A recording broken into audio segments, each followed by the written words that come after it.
अभी फिलहाल बैठे हैं उचाना धरना के ऊपर और लगातार आप पहले भी यह कवरेज जो है वीडियो देख चुके हो उचाना धरना की। लगातार 76वां दिन है आज धरना पे बैठे। उचाना की कुछ मांगा ने लेके, बेसिक जरूरता ने लेके पूरे उचाना गांव के जो उचाना के लोग हैं वे बैठे हैं धरना पे। डॉक्टर सिक्किम शौकंद है, आज़ाद जी हैं, नीलम आज़ाद जी हैं, तो इनसे बात कराएंगे किस तरह तो चल रहा है ये धरना। नमस्कार सिक्किम जी। नमस्कार। अगर धरने की बात करें तो किस तरह तो चल रहा है? 76 दिन हो गए लेकिन अभी तक मन नहीं लगता कि थोड़ी बहुत कोई सुनवाई या कुछ ऐसा नहीं, बस कुछ नहीं। एक तहसील में तहसीलदार तो जरूर आया है और हॉस्पिटल में एक डॉक्टर आया है, बाकी तो इसी कोई बात नहीं हुई जो मतलब आप इन्हों कह सकें भी दर्द की वजह से वो कराया है। हाँ, जो हमारे दबाव से जो काम हुए हैं प्रशासन के, जो भाई बिजली विभाग ने छापे मारने बंद कर दिए। खाद बीज के साथ जो हमारी मंडी में एक प्रोपगंडा था, खाद के साथ बीज लगावे थे, कोई दवाई लगवावे थे, वह बंद होगी। जैसे ट्रांसफार्मरों की समस्या थी वो मिल गए। मतलब जो मूलभूत सुविधाएं हैं प्रशासन के ऊपर सिर्फ दबाव देकर हम उनको पूरा करवा पाए हैं। और बस एक बड़ी गिनती यही लगा सकते हैं कि आप हमने एक तहसीलदार मिला और एक CMO मिला। मतलब महीना में एक कैश कहाँ? हाँ, महीना में एक कैश को 30-32 दिन। हाँ, 30-32 दिन के संघर्ष के बाद है एक। जबकि ये चीज़ें तो यहाँ वैसे होनी चाहिए, क्योंकि आपने पता है यहाँ MP भी हमारा और MLA भी हमारा, और MLA के डिप्टी CM है। जब डिप्टी CM का हल्का में तहसीलदार का थर भी आपने धरने प्रदर्शन करने पड़े तो सिस्टम तो कुछ रह नहीं गया। पर करा भी के मर्दा के नहीं करता वो काम हो रहा हमारे गलत। अच्छा, धरने की बात करें, जैसे आपने बताया अभी उचाना की ही जो मूलभूत सुविधाएं हैं उन्हें लेके बैठे थे जी। तो क्या लगा है आपने कितना लंबा संघर्ष और करना पड़ सका जब महीना में एक आया है तो? नहीं, लंबा संघर्ष तो हमने लगा 24 तक तो ये सरकार हमें घर टिकने नहीं देगी, जहाँ तक हमारा मूड है। क्योंकि हम बार बार मतलब धरने प्रदर्शन कर रहे हैं। जब थोड़ी सी एक मांग पूरी हो है फिर लंबा चलना पड़ रहा है हमने। और हमने नहीं लगता अभी तो हमारी बहुत सी मांगे हैं। डक्कल माइनर से रबजाया की मांग है, 22-28 गाँव में पानी मिलेगा। महाविद्यालय की मांग है। हमारा बस स्टैंड आप जाकर देखिए, उसमें तूड़ी के बड़े बड़े ट्रंक खड़े हैं, उसको चालू करने की है। और बहुत सी हमारी जो है 1,80,000 का मामला आपने देखा होगा। अभी 10-10 साल के बड़का गए भी 10-20 हज़ार रुपये चढ़ा रखे हैं। इनकम ज़्यादा करके ने उनका सिस्टम काट दिया, किसी का राशन कार्ड काट दिया, किसी की पेंशन काट दी। मतलब हर रोज़ के जो हमारे दैनिक मुद्दे हैं हर रोज़ बढ़ने लग रहे हैं। मतलब घटने की तो जमाए नू ला लो 0.0 है, बढ़ने की तरफ हो रहा है सिस्टम।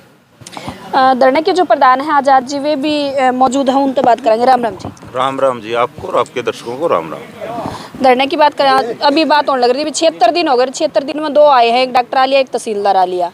क्या लगा है 24 लग बैठना ही पड़ेगा, फिर हर महीना एक अंदर होगा? नहीं, 24 को जरूरी थोड़ा है, ये जरूरी थोड़ा है। 24 के बाद आने वाली सरकार किस प्रकार की आएगी। हमारी तो मांगों से मतलब है, मुद्दे हल करवाने से मतलब है।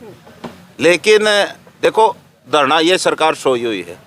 सरकार को जगाने के लिए हमने इसके धरना प्रदर्शन का रास्ता चुना है। भाई गांधीगिरी से अनुशासन में रहकर ने सरकार को जगाया जाए, और इस जगाने के लिए हम कामयाब भी हुए हैं। जैसे हॉस्पिटलों में डॉक्टरों की बात थी कि अब डॉक्टर भी आ गए और रात को इमरजेंसी शिफ्ट भी शुरू होगी। इसके अलावा तहसील में तहसीलदार 6 महीने से नहीं था। जब हमने धरने की शुरुआत की तो 15-20 दिन से तहसीलदार भी स्थायी आ गया। कुछ और हमारे मुद्दे हैं, मांग है। हाँ, अब काफ़ी मांगें हमारी पेंडिंग पड़ी है। जैसे बस स्टैंड की मांग है, बस स्टैंड को सुचारू रूप से चालू करवाएं, वहाँ पर सुविधा हो, यहाँ पर सरकारी कॉलेज बने, खेल स्टेडियम बने एक राष्ट्रीय लेवल का। डक्कल माइनर से इसे डक्कल हाइड से एक माइनर निकाला जाए जो बरसोड़ा माइनर शुद्ध माइनर में डाल के जिससे 28 गाँव को सिंचाई का पानी मिलेगा। यहाँ पर एक बड़ा उद्योग स्थापित हो, यहाँ पर गुरुकुल खेड़ा को यूनिवर्सिटी का दर्जा दिया जाए। ये हमारी मांगे हैं। लेकिन प्रशासन शासन की कठपुतली बना है। SDM उचाना है जो परसों कह रहा था अभी धरने को उठा दो, मैंने आपकी मांग मान ली। लेकिन हमने SDM से ना तो पूछ के धरना लगाया था और ना SDM के कहने से हम धरना उठाएंगे। हमने स्पष्ट शब्दों में कह दिया कि SDM साहब धरना उठाने की कोशिश ना करें। तो इसके जो शासन के लोग हैं, जो यहाँ के नेता है, उनका SDM पे प्रेशर है। वो चाहते कि धरना ना चले, लोगों की यहाँ पर जो समस्याएं हैं वो लोगों को ना बताई जाए, क्योंकि वो लोगों को गुमराह करके अपनी खिसकी ज़मीन को फिर हासिल करना चाहते हैं। जिस दिन से धरना लगा, हमें सांसद के बारे में बताऊं कि 4 साल से उसने धन्यवादी दौरे भी नहीं किए थे, लेकिन ये धरना चल गया। लोगों ने, जब हमने लोगों से पूछा भाई किसी गाँव में कोई काम होया, काम तो दूर की बात, लेकिन सांसद महोदय तो किसी गाँव में गए भी नहीं। तो लोगों से आवाज़ आई, इसने ये देखा भाई तेरी ज़मीन खिसकी, अपनी ज़मीन को बचाने के लिए 4 साल बाद अब दौरे शुरू कर रहा है। दूसरा जो डिप्टी CM है उचाना हल्के की बदौलत, वो भी झूठ पे झूठ बोलता है। करसंदू गांव में आया था 11 मांग रखी थी करसिंधु गाँव में, एक मांग भी पूरी करके नहीं गया। बड़े दुर्भाग्य की बात है। सिर्फ लोगों को लॉलीपॉप देकर न गुमराह करके चला गया। ना इनकी कोई नीयत ठीक है, ना नीति ठीक है। इसलिए हम कहना चाहते हैं गुमराह मत करो। अब लोगों से भी हमने अपील करी है धरने के माध्यम से कि जब भी परस में या गांव में आए तो इनके कुर्ते पकड़ के ये पूछने लग जाओ भाई गाँव के लिए क्या काम किया, हल्के के लिए क्या काम किया, या अपने प्रदेश के लिए क्या काम किया। लेकिन इनके बताने के लिए इनके पास कुछ नहीं है। अब ये सिर्फ इनकी तो एक नीति है भाई किस प्रकार से धरने को तोड़ा जाए। हमारे को दबाने के लिए पिछले दिनों हमारे वारंट निकाल दिए। कभी उन वारंटों के संबंध बना देते हैं, कभी समनों को वारंट बना देते हैं। लेकिन इनके ये नहीं समझ में आ रही भाई किस प्रकार से धरना तोड़े जाए। एसडीएम अब तो धमकी पर उतर गया। एसडीएम भाई धरने को उठाओ, नहीं तो मैं तुम्हारे काम नहीं करता। एसडीएम ने हमने कहा है सपट शब्दों में भाई आप सरकार के नौकर हो, आपने काम तो करने पड़ेंगे। ये धमकी थोड़ी है। धरना हमारा प्रजातंत्र में हमारा अधिकार है, लेकिन इनको हजम नहीं हो रहा। ये चाहते कि धरना टूट जाए, धरना खत्म हो जाए। लेकिन हमने स्पष्ट कहा कि हम लड़ेंगे और जीतेंगे। जब तक हमारी मांग पूरी नहीं हो जाती हमारा धरना जारी रहेगा। सीधी बात यह है, जब तक सारी मांग ना पूरी हो जाए बैठे रहो। बिल्कुल, हमें चाहे कोई भी बड़ा फैसला लेना पड़े। 28 तारीख को जो 28 फरवरी है, हमने यहाँ पर एक महापंचायत भी बुलाई है। उसके बाद संयुक्त किसान मोर्चा का आह्वान है कि 20 मार्च को हम दिल्ली कूच करेंगे और जंतर मंतर पर जाकर धरना देने का काम करेंगे। एक नया मामला आपने देखा होगा, लगातार नए मुद्दे सामने आ रहे हैं। बिम्बे कटे थे, सीएससी सेंटर के बिम्बे वापस कर दिए और इसका बहुत बड़ा नुकसान है। ये तो देखो, जैसे मैंने बताया था कि प्रशासन तो शासन की कठपुतली बन गया है, और शासन है जो वो जो कॉर्पोरेट घराने हैं उनकी कठपुतली बना है। जैसे कॉर्पोरेट घराने या बीमा कंपनी चाहते हैं उसी प्रकार के कार्य करते हैं। इनको लोगों की समस्या से कोई मतलब नहीं है, किसान मजदूर से कोई मतलब नहीं है।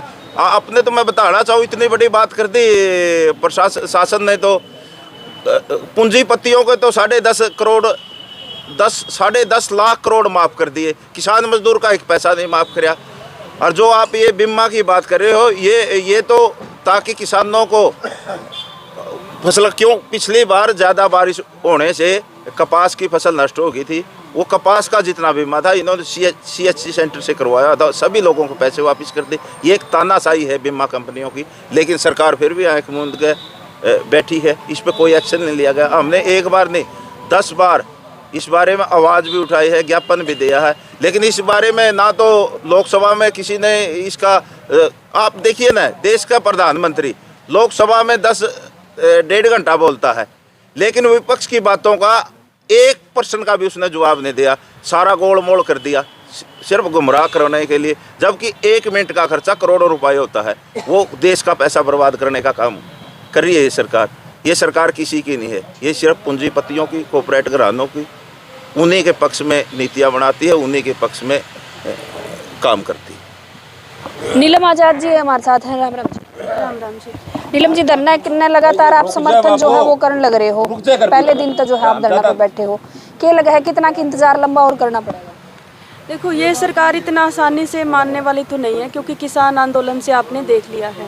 लेकिन हम भी संघर्ष करना सीख गए हैं। जितना भी संघर्ष करना पड़े, जब तक हमारी सारी स्थानीय मांगें पूरी नहीं हो जाती, जैसे यहाँ पे सरकारी कॉलेज की डिमांड है, राष्ट्रीय खेल स्टेडियम की डिमांड है, और भी जो जैसे बस स्टैंड की डिमांड है, हमारी जो भी हमारी स्थानीय मांगें हैं, जब तक पूरी नहीं होगी हम यहाँ पे बैठे रहेंगे, चाहे कितना भी टाइम लगे। चाहे मंत्रियों को, जैसे अभी एसडीएम को जैसे बोला एसडीएम ने मंत्रियों के दबाव से कि इस धरने को उठा लीजिए, तो इसमें एसडीएम को क्या दिक्कत है? वो तो प्रशासनिक अधिकारी है, और ये राजनीति करने की कोशिश ना करे, क्योंकि एक आखिरी जो रास्ता है इस तानाशाही सरकार में अपनी मांगों को रखने का और मनवाने का एक ही तरीका है, धरना प्रदर्शन। और बिल्कुल शांतिपूर्वक धरना प्रदर्शन चल रहा है। आज 76वां दिन है। ना कोई हिंसात्मक कार्य है, ना हम किसी डिपार्टमेंट के जो भी हमारे तहसील के कार्य है उसमें कोई हस्तक्षेप कर रहे हैं। आराम से अपने यहाँ धरने पे बैठकर अपनी मांगों को, जो हमारी मांगे हैं उनको बता रहे हैं। बार बार हम जो हमारे विधायक हैं, डिप्टी सीएम, जो हमारे सांसद हैं, बार बार हम उनको बताना चाह रहे हैं कि लोग कितना दुखी हैं। क्योंकि जैसे केएम कॉलेज में जो हमारे उचाना और नरवाना के जो बच्चे हैं उनका एडमिशन नहीं हो पाता है, क्योंकि जो केएम कॉलेज है उसमें लिमिटेड सीटें हैं। अब जब लिमिटेड सीटें हैं तो जो उचाना ब्लॉक के स्टूडेंट्स हैं 12th के बाद, तो उनका मैक्सिमम का एडमिशन नहीं हो पाता है। मेरे ही गांव के कई बच्चे हैं, लड़कियां हैं जिनका एडमिशन नहीं हुआ। अब जो गरीब किसान मजदूर है उनके पास इतने पैसे नहीं है कि वो प्राइवेट स्कूलों में जाएं, कॉलेजों में जाएं, क्योंकि जो चौधरी वीरेंद्र का जो प्राइवेट कॉलेज है उसकी अगर जीएनएम की फ़ीस आप चेक करेंगी 1 साल की 65,000 रुपये हैं। एक गरीब किसान और मजदूर नहीं दे सकता, और ये जैसे क्लास बढ़ती जाएंगी तो फीस भी बढ़ती जाएगी। तो ये हमारी डिमांड जेन्युइन है, स्थानीय मांगे हैं, और पूरा उचाना ब्लॉक जो हमारी जनता है उनका भी समर्थन है। अब जब तक ये मांगे पूरी नहीं होगी ये धरना चलता रहेगा।